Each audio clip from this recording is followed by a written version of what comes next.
For over a decade, the world has watched Jonathan Antoine through a very specific lens. The shy, unassuming teenager who stunned a nation on Britain's Got Talent. But as we move through the first quarter of 2026, a new narrative is being written, one that moves away from the viral sensation of the past and toward a sophisticated global powerhouse. It's a story of a man who seemingly disappeared from the mainstream, only to resurface with a revelation that has sent shockwaves through the industry. Tonight, we're looking at the dramatic evolution of a voice that was almost lost to the pressures of fame, and the shocking truth behind why he had to step away before he could truly soar.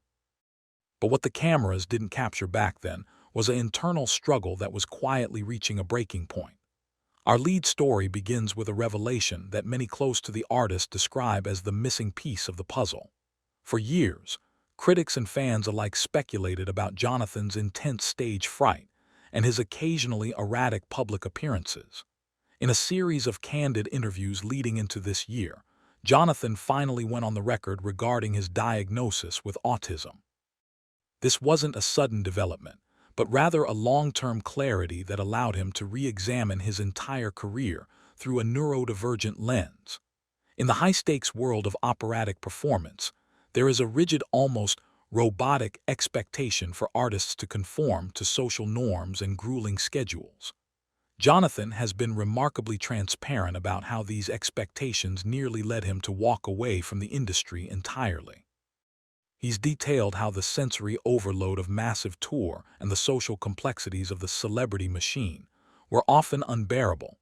By coming forward, he hasn't just explained his past, he's challenged the industry to change how it handles talent that doesn't fit the standard mold.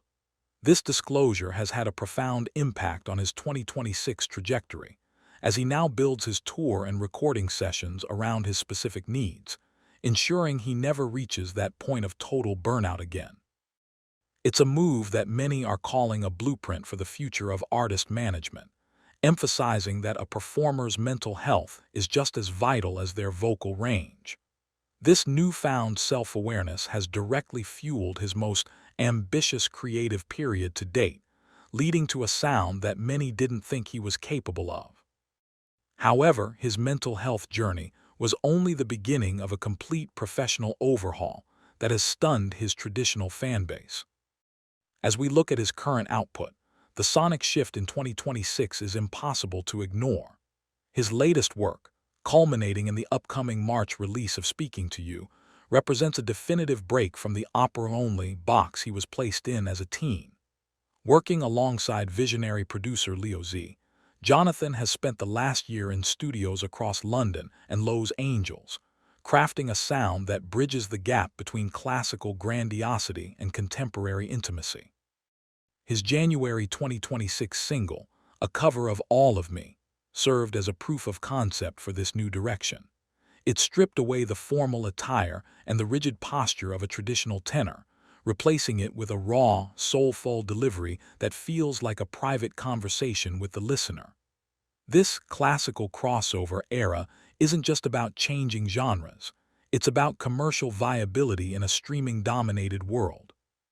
Industry insiders have noted that Jonathan is now targeting a demographic far younger than the traditional opera crowd, utilizing easy listening hooks while maintaining the technical precision that made him famous. The Speaking to You sessions were reportedly filled with experimentation, including the use of modern synths and cinematic arrangements that suggest a future in film scoring or high-concept performance art. This isn't just a singer releasing an album. It's an artist launching a brand that is designed to last decades rather than months. He's finally embracing his eccentric side, allowing his personality to bleed into the music in a way that was previously forbidden by the gatekeepers of the classical world. But as his sound evolved, so did his reach, moving into territories that many Western artists struggle to penetrate. The scale of Jonathan's global impact in 2026 has caught many industry analysts by surprise.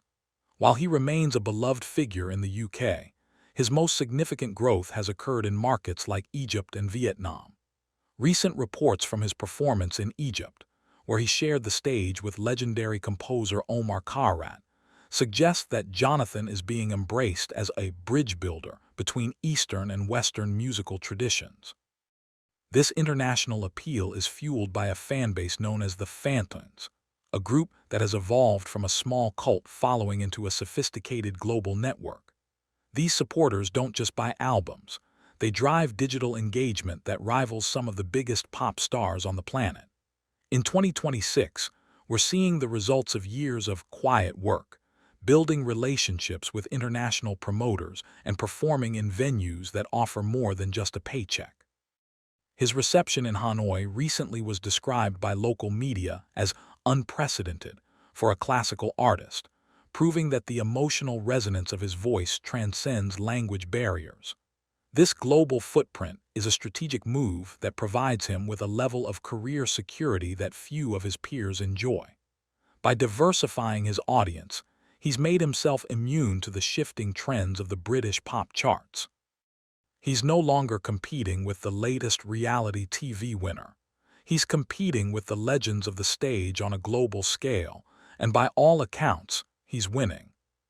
Still, the question remains, how did he manage this massive comeback without falling into the lost child star narrative that has claimed so many others? The answer lies in what many are calling his lost years, a period where he seemingly stepped back from the limelight. During this time, there were dark whispers and rumors circulating on social media. Some suggested he had suffered a permanent breakdown, while others feared he had offed his career due to legal or personal struggles. However, the reality was far more disciplined.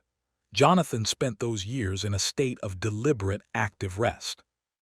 He turned his attention to writing, producing children's literature, and refining his vocal technique without the pressure of a ticking clock.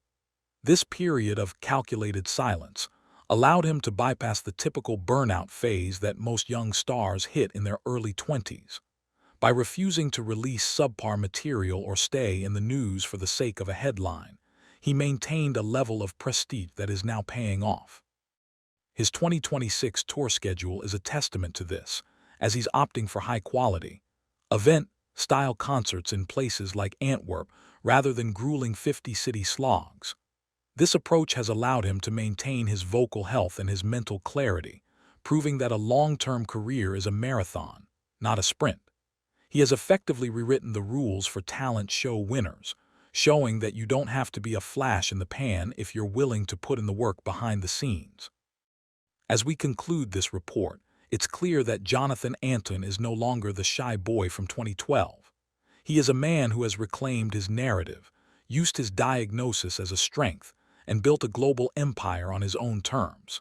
He has faced the lost years, ignored the rumors of his professional demise, and emerged as perhaps the most relevant tenor of the modern era. The only question that remains is just how far this new era will take him. One thing is certain, the world is finally listening to the man Jonathan Antoine was always meant to be. What do you think of Jonathan's new direction? Is this the future of classical music, or do you miss the old style? Let us know in the comments below.